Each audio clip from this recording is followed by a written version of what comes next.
You're listening to Bark and Wag's 15-Minute Vet Talk.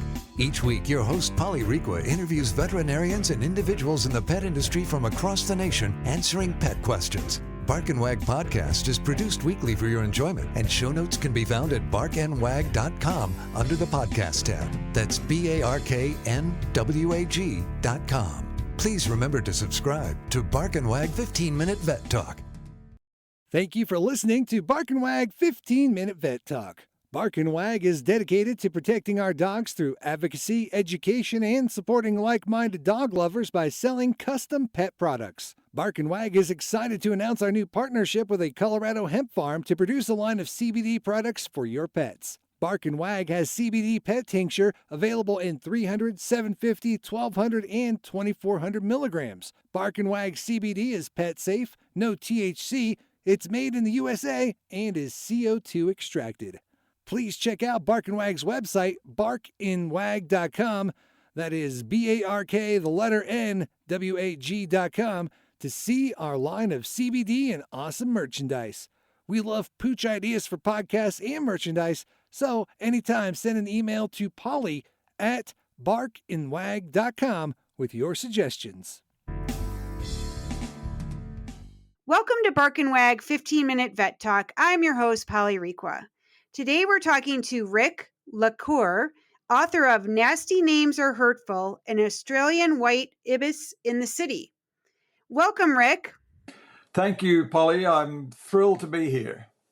So tell us all about your new book and how you decided to write a children's book. Well, I'm a veterinarian and I retired or should I say I started over in 2015 and formed an expedition company and traveled around the world, and from there went to photography and photographed wildlife around the world, and then wanted to share this with my grandkids.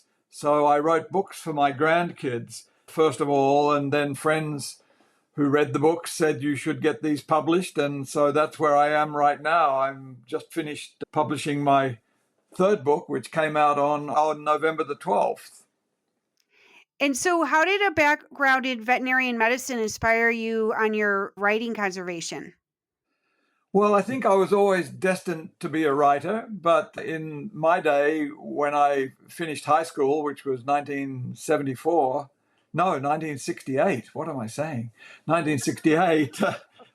It seems so long ago in some ways. But anyway, and I was predetermined that I would be a veterinarian from the age of 6, and I just went on and became a vet and loved my career. But when I retired in 2015, I went back and started to do some things that I'd always wanted to do. So writing has always been a passion.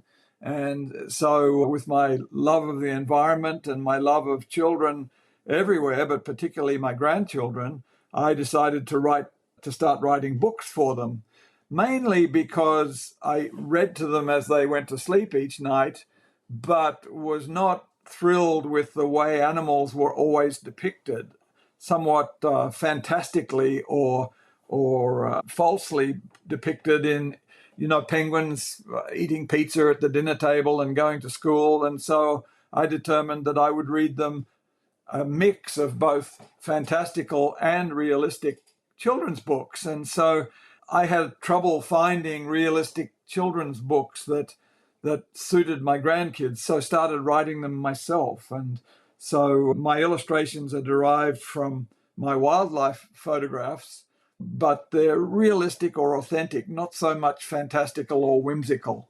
Now, I think kids need both types of books, no question. The whimsical, fantastical, Dr. Seuss and all of those are fantastic and necessary.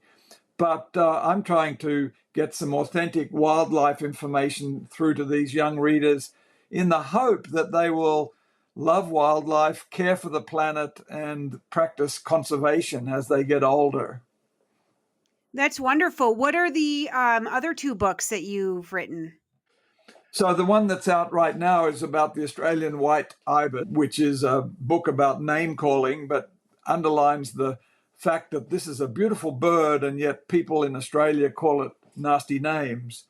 The first one I wrote was about a flightless cormorant from the Galapagos islands, and there are 40 species of cormorant in the world, and the Galapagos flightless cormorant is the only one that can't fly. And that's about a flightless cormorant who wants to fly because he sees all the other birds flying, and he talks to all his friends about, why can't I fly? And they say to him, be happy with who you are. You're a wonderful swimmer. You're a fantastic swimmer. So he ends up thinking about all this and deciding that he's happy with who he is. And the second one is about penguins, because all kids love penguins. Actually, it's the most popular animal depicted in children's books. So I wrote a book about penguin, but they're not in downtown California. They're in Antarctica, where penguins come from.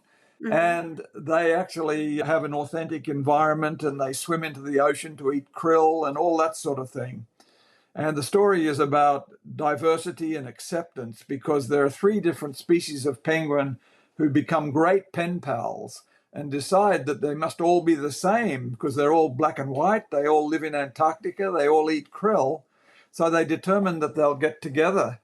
And surely they will recognize one another because they're all the same. Well, they get together at the time and date appointed and can't find each other.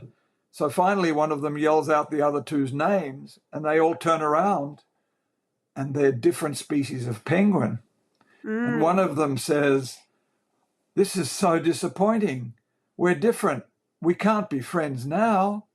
And so they start to walk away from one another, and one of them turns around and says, but wait, we're already friends. And so that's the diversity and friendship part of it. So those are the 2 that are out there, and then the Ibis book has just come out on November the 12th.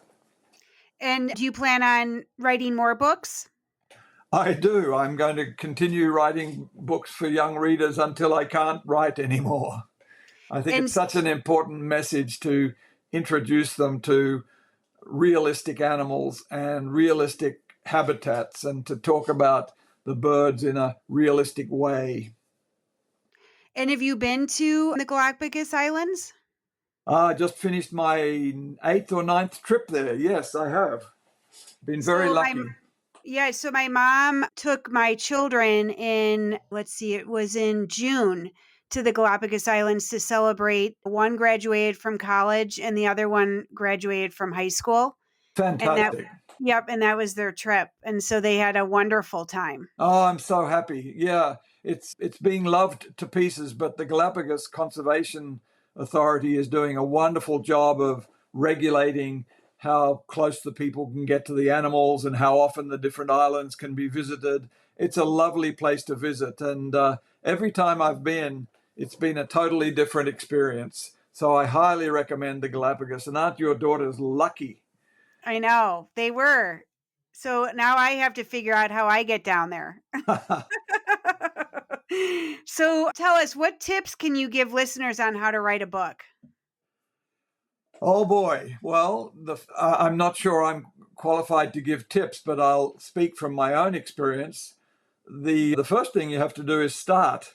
A lot of people talk about writing books, but they never actually sit down, and it's quite a disciplined and difficult exercise. So stick at it, and after you've started, and don't worry too much about the first draft, because it'll change as time passes. Don't be in a hurry. It takes time. And realize that writing books, particularly children's books, is a very, very competitive occupation. For example, Polly, there were 300,000 new children's picture books published in the United States last year. Oh, wow. So I'm just one of 300,000 for this year, probably more by now, with artificial intelligence and all sorts of things contributing a lot more books. So you've got to have patience, you've got to persist, and recognize that it'll take time. And then once you've written your book, it starts all over again with trying to find a literary agent or a publisher, or if you self-publish, which is a very realistic option these days, if you self-publish your books, then you've got to find a way to market and promote them beyond your family and friends. And that's also a difficult proposition. I don't mean to discourage anybody. I think if you have a book in you, it should come out. But one of my friends who's a writer said to me recently, writing and publishing a book is like pushing a snowball up a steep mountain. You keep pushing and pushing and pushing, and as you push more, the snowball gets bigger and bigger and bigger as it picks up more snow. And 99%, and that's an accurate statistic, 99% of people stop before they get their snowball to the top of the mountain. 1% of people push their snowball down the other side, and that's where success comes from. It's really important to recognize how competitive the book market is these days. So I don't discourage anybody. As a matter of fact, I encourage people to write books, but it's a very long proposition, no matter how good your book is. I think one thing that I've discovered the last 10 years is that it's not always the quality of the book that results in success. It's actually the marketing and promotion of the book that results in success. So, for example, if I'm Jimmy Fallon or Oprah Winfrey, I've spent a lifetime building my brand. And so when I publish a children's book, it sells 1 million copies overnight. But then Rick LeCouteur comes along, that's me, and I don't have a brand. So I have to start from scratch and catch up those 40 years on Oprah Winfrey. And it's a daunting proposition. By the way, I don't have a bad word to say about Oprah or Jimmy Fallon or any of the other celebrity authors. They have earned their brand through hard work and persistence. But I'd leave all the listeners with 3 magic words, which I've said already: patience, persistence, and time. That's great. And also, it's just a matter of doing it. You know, people always talk about things that they want to do, and really you've done it. So that's phenomenal. It's a start, isn't it? Yes. Especially after a long career being in veterinarian medicine. So that's really rewarding. So tell us, how do listeners purchase your book? My books are on Amazon and Barnes & Noble and most of the major online bookstores. So if they plug the name of the book in, it should come up. But a simpler and perhaps quicker way would be to go to my website, which is LeCouteur.com. I say simpler, but it's a difficult name to spell. I don't know whether you can add it to the podcast. Sure, I'll put it in the show notes. Yeah, so that's, if it's in the show notes, that'd be the place to look. And then if you go to that website, it provides links to all the books. And it also includes my blog, Rick's blog, which I write about all sorts of topics on there, not just children's picture books, but a lot of other diverse topics. And I enjoy writing so much. I come out with a new blog almost every day, and it's a great pastime. And it's just sharing different topics. So if your listeners wanted to go to the blog, they can scroll down and find something that interests them and then see if they like the blog. Yeah, I'll put all of the information in the show notes, and so that will be great.